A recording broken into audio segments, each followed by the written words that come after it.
Welcome back. Today we're going to be talking about finding the new price. Our content objective is students will be able to find the total price on discount, markup, sales tax, and gratuity problems. Language objective is students will be able to state using complete sentences the answers to percent word problems. And why am I learning this? Well, it's important for many real life problems such as finding out how much money you're going to pay for an item. So remember some background knowledge. We talked about what markup, tax, tips, and gratuity is basically adding on to the original amount. Now words such as discount, percent off, and marked down is basically when you're reducing the original amount. And then the other word that we discussed was commission. Commission is unlike any of the add-ons and the reductions. It's basically a percent of an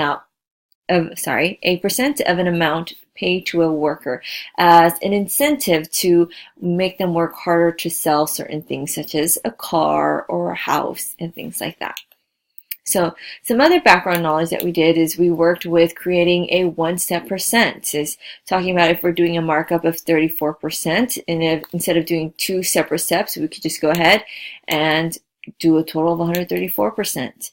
For a discount of 26%, for a one-step percent, all we could basically do is do 100 minus 26, which would give us 74%. So in other words, what this means is instead of doing the two-step process to figure out how much it would cost you with a discount of 26%, you can view it as, hey, if I am saving 26%, that means I'm getting charged 74% of the original price. So we practiced those from our previous lessons, so hopefully that looks a little bit familiar. Certain words told us to add, and certain words told us that we need to reduce the price by subtracting. So hopefully some of those words kind of trigger the idea of, oh, it's getting more expensive, or oh, this case it's getting cheaper. Number one, it says the music store percent of markup is 67%. A CD costs the store $10. Find the selling price. So here, just a friendly reminder, markup is basically when you're making an item more expensive because you actually want to make a profit. So if you were to set up a proportion, you need to remember, hey, back in the day, how did we solve it? We solved it using a proportion. And a proportion was written as using a percent over 100 equals part over whole. Okay, obviously the percent is just that value, what that percent was. The part is exactly what it sounds like. It's the part of the whole. And of course the whole is just the whole. So, in an example like this, because it's a markup and because they're interested in finding the selling price, what we're going to do is consider, okay, that's going to increase the price. So we're going to first consider the original price, which is 100% of that $10. But then we're going to mark it up 67, so that's getting more expensive. So we're going to go ahead and add that, which is going to give us a total of 167%. So to set up a portion, we're going to use percent over 100 equals part over whole. So now we just need to figure out, okay, so the pieces of information that we gave, what are they? Well, I would consider this to be the percent. And this $10, would that be a part or would that be a whole?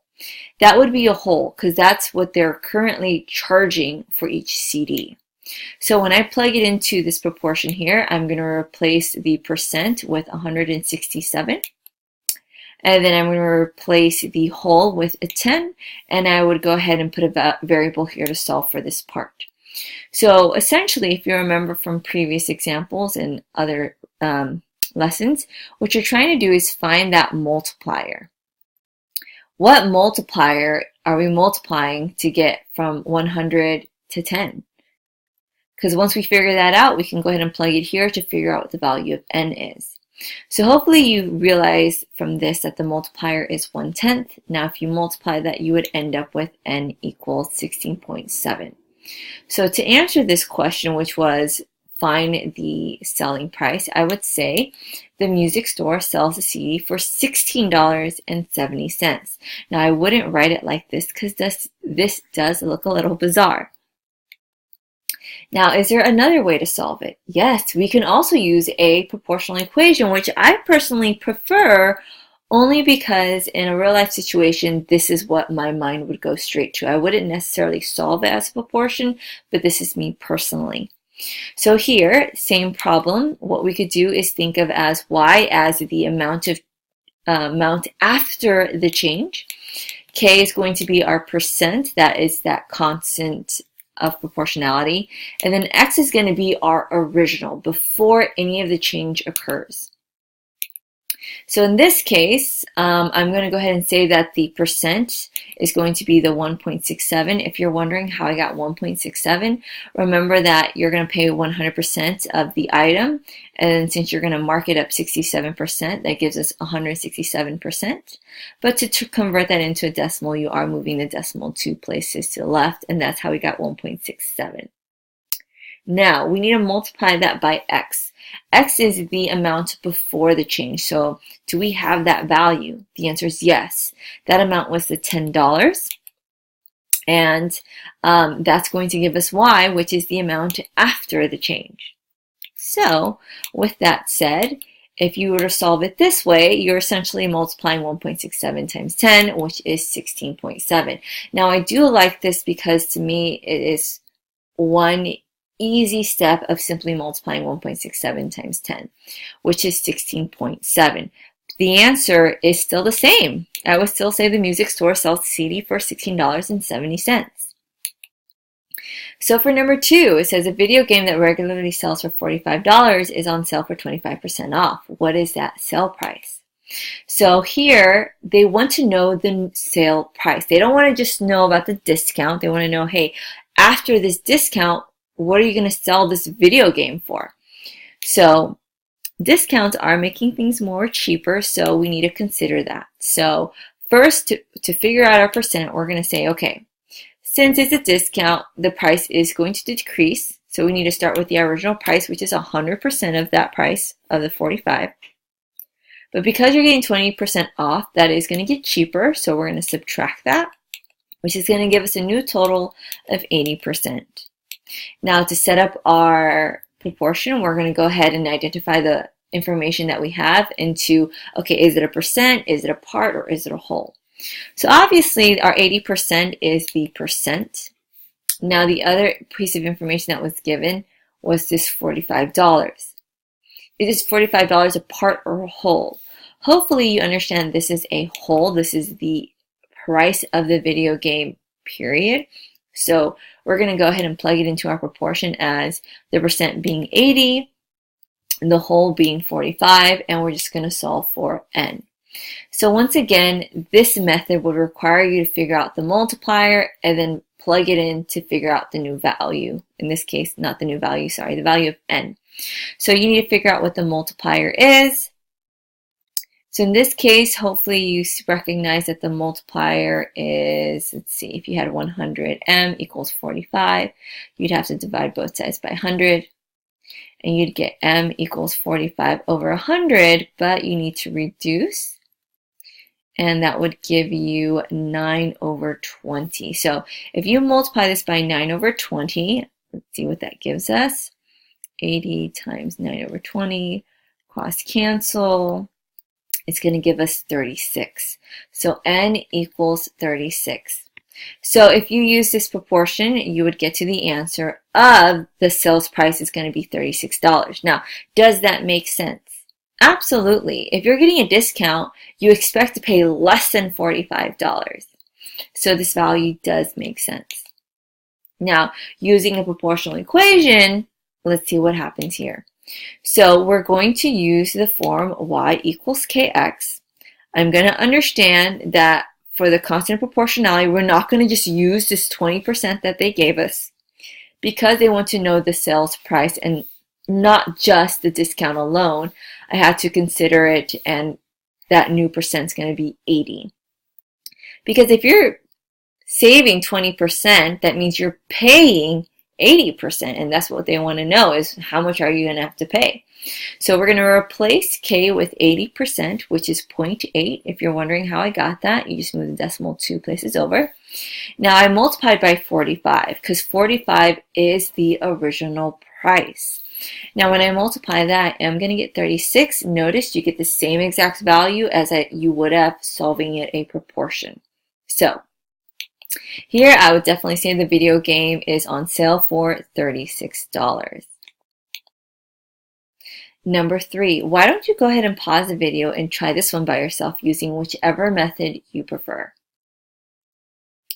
Okay, so for number 3, it says a $60 shirt was marked up 25% and sold over the internet. What is the selling price? So again, it's important that you understand, are they asking just for the markup or are they asking for what is the price after we mark it up? In this case, they want to know what is the price after you mark it up 25%. So here you're going to have to, of course, pay the 100% of the $60. But because you're marking it up, it's getting more expensive. So we're going to add that markup onto that 100%. So our new percent is 125%. So we have one way of setting the proportion, right? And then we have the other way of solving it using a proportional equation. I'm going to go ahead and use a proportional equation just because for me, calculation-wise, it is a little bit quicker. So here, they want to know the selling price, which is Y. We're going to replace K with 125%, which is going to end up being 1.25 of the original price, which is going to be $60. So in order to figure out what that selling price is, I'm just going to multiply these two values, and that's going to give me $75. Now, if you chose to use the proportion, would you get the same answer? Absolutely. But for me, calculation-wise, this is a little bit quicker, so I chose to use the equation instead. So to answer the question, they're going to sell that shirt for $75. Now, could they ask something else? Yes. What if they asked, if you know that, then how much did they actually mark up this shirt? Well, it was originally $60, but you managed to end up paying $75. So how much did they actually mark it up? Well, hopefully you can say that the answer was $15. Now, you could recalculate it and do just the 25% of the $60, but you still would get $15. Okay, so it depends. Did they just ask this without the knowledge of knowing these other values? Then yes, I would have to calculate this percent. But if I already knew how much they were originally charging and what they ended up charging after the markup, I could figure out what that markup actually was. So it depends on what information you're given. Number 4, a pair of shoes was originally $80, is on sale for a discount of 32%. Find the sales price. So here they're looking for the sale price, which means, okay, now that it's $80, you have a discount. You're going to pay less. What is that price going to be? So we're going to figure out what our percent is going to be from that. We still got to pay the original price, which is 100% of the $80. Because it's a discount, things are going to get cheaper, so you're going to subtract that discount, which is the 32%, which is going to leave us with 68%. Now you have the option of setting up the proportion as percent over 100 equals part over whole, which would be 68 over 100 equals n over 80. So that's definitely an option for you to use. I'm going to personally use the equation, which is y equals kx. I'm going to go ahead and say, since they're asking for the sale price and not just a discount alone, I'm going to go ahead and use y equals the percent, which is going to be 0.68, and then x being the original price. Well, it was originally $80, so I'm just going to multiply it by 80. So now if all I have to do to figure out how much that sale price is going to be is I need to multiply these two values together, which is going to give us 54.4. Now, please understand, when you're writing this in a complete sentence, writing this as a dollar amount looks a little strange. Why? Because with money, we typically go to the hundreds place, so we would add an additional 0. So if shoes were originally $80, but they were on sale for a 32% discount, how much are you going to actually pay? Well, you're going to say 54%. Now, if they ask an additional question such as, okay, so what is the actual discount? You have two modes of getting the answer. One, you can consider, okay, so if it's $80 and you're only going to have to pay $54.40, how much was that actual discount? You can figure it that way. Or if you want to solve it as a percent, all you would have to do is multiply just the discount, which is going to be 0.32 of the $80. So what is that value? Ends up being $25.60. So again, you could use this, or you can just simply find the difference between what you were expected to pay versus what you ended up paying, because that would tell you what your savings actually was. Okay, so why don't you go ahead and pause the video and try number 5 by yourself. Let's see how well you did. It says, if the sales tax rate is 8% and Adrian bought CDs and DVDs totaling $75, what is the selling price including tax? Okay, so here sales tax is usually an additional amount to the money paid on most purchases. So in this case, it is going to get more expensive. So we're definitely going to use the 100%, and since it's getting more expensive, we are adding the 8%. So 100 plus 8% is 108%. Now, using a proportion, you would still do your percent over 100 equals part over whole. So you're going to end up with 108 over 100 equals n over 75, because this $75 total is your whole, not the part. Now, the other way to do this would be to set it up as an equation. So what are you going to do? Well, the new price is going to equal the percent. Well, let's move this into a decimal. So it's going to be 1.08 times the original price. What was the original price? So in this case, the original total, which is going to be our 75. So if you multiply those two numbers, you will figure out what this selling price is going to be with the tax. So that is going to be $81. So if you were buying a bunch of CDs and DVDs that end up costing $75 and you still have to pay tax, you would end up paying a total of $81. Now, what if you were only asked to figure out how much was the sales tax alone? Well, again, you can just simply set it up as an equation using that percent. So since the percent was 8%, you would just do the 8% times 75. So if you're wondering how I got that this number here, you'd move the decimal 2 places over. So you would have to put a placeholder, and that's how we have 0.08. But if we already knew this information, I could just think of it as, hey, I was supposed to pay 75, but I ended up paying 81. So how much were they charging me for that tax? Well, you'd find the difference and say, well, the tax was $6. Number 6, it says the Smith family went out to lunch. The lunch total was $47.50. If they want to leave a gratuity of 20%, what is the total price including the gratuity? So again, they don't want to know just the tip alone, or aka gratuity. They want to know how much are they going to pay all together. So you're going to have to, of course, consider the original price. You're going to add on to this gratuity of 20% because you are going to end up paying more for this case. You're going to spend a total of 120% of whatever it is that you bought for lunch. So our proportion is going to be set up as percent over 100 equals part over whole. So that's going to be 120 over 100 equals n over 47.5. Now I did leave off the 0 because it's not necessary. So then you can solve it that way, or you can solve it using an equation. So with an equation, that proportional equation is the form of y equals kx. It's going to transform into y equals, k is the percent. Let's move the decimal over 2 spots. So it is going to be 1.20. Do I really need to write in the 0? No, I could just write 1.2. Now you're not going to get it wrong if you add the extra 0, and vice versa. And then you're going to multiply it by the original. So what are you taking 1.2, 120% of? You're taking 120% of the $45.75. So how much are you going to pay, including the lunch that you purchase and the 20% tax? Sorry, 20% gratuity. Well, if you multiply these out, you would get that value, and that value ends up being $57. So of course, another question they might potentially ask is, so how much did you end up paying for just gratuity alone? So you can just do the percent problem as the equation and say, well, you're doing 20% of that $47.50.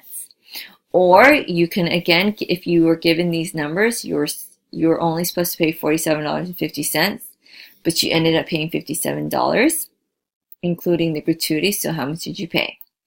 So either or would give you the same exact answer. But again, it depends. Did you already calculate this? If yes, you can figure it out. If not, you're going to definitely want to work with this equation here. Number 7, after a 20% discount, the price of a skateboard is $140. What is the price before the discount? So this one's different than the ones that we've done in the past. Here, we're still going to do the original price, and with the discount, we're going to get it cheaper. So that means we're going to subtract the 20%, which is 80%. So that is the same that we've been doing in the previous example. So how is this different from the last one then? Well, in this case, they are wanting to know the price before the discount. So how do we do that? Well, in this case, that means the $140 isn't the whole. It's actually the part. So if you solve it, you would get an answer of 175. Now, I'm going to also solve it using an equation. So y equals kx. So here's the thing you have to remember. It says after a 20% discount, the price of a skateboard is $140. So that is the new price. So that would be replacing y. So this one's different because typically this value would get plugged in for x. And now in this case, it's getting plugged in for y. So here, what is the percent? Is still going to be the 80%, which is 0.8. I don't have to put that additional 0, and I'm going to solve for x. So what are you doing? You're dividing both sides by 0.8, which ends up giving you a value of 175. So it really doesn't matter how you solve it. You should still end up with the same one. So number 8, it says it costs $75 to buy a jersey after a 25% markup. What was the price before the markup? So for this one, you need to understand you're going to pay for 100% of the price because they are looking for the price before the markup and not just the markup alone. And then you're going to say, okay, since it's marked up, that means they added an additional 25%. So that's a new percent of 125%. So of course you can set it up as a proportion. You just need to remember to put the 75 as a part and not the whole, because this is after the, this is before the markup. Or you can solve it using an equation. So in this case, this is the cost after the markup. So that is the y. So y is going to be replaced with 75 equals the percent, which is going to be 0.125 times x. X is representing the original price before it got marked up. So you'd have to divide both sides by 1.25, and you would get that x equals 60. So does it matter which way you solve it? No, because you're still going to get the same answer no matter what. The answer is still going to remain that the price before the markup is $60. Guess what? That concludes the lesson for today. Thank you so much for tuning in. And as always, until next time, bye.